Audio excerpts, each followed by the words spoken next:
అంటే పుటాని పచ్చడి అనమాట. అది నెల రోజులకి నిల్వ ఉండేటట్లుగా చేస్తున్నాను ఫ్రెండ్స్. అది ఈ వేయించిన పప్పు అనేది 1/2 kg ప్యాకెట్ తీసుకున్నానండి. దీనికి ఒక ఎండి కొబ్బరి చిప్ప కూడా వేస్తున్నాను ఫ్రెండ్స్. అలాగే వెండి మిరపకాయలు, ఎండుమిరపకాయలు వచ్చేసి తీసుకున్నాం.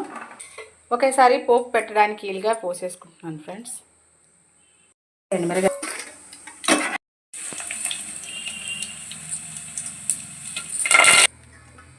అలాగే జీలకర్ర కూడా వేసేసుకుంటున్నాను ఫ్రెండ్స్. ఇందులో అలాగే ఉప్పు కూడా వేసుకోవాలి ఫ్రెండ్స్. మొత్తాన్ని కూడా మిక్సీ కొట్టేసుకోవాలి ఫ్రెండ్స్.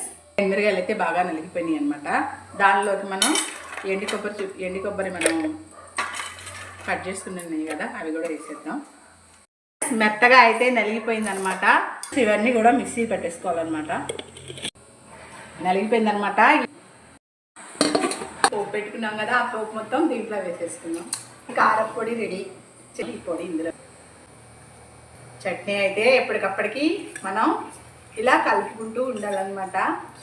ఇలా కలుపుకోవచ్చు అనమాట.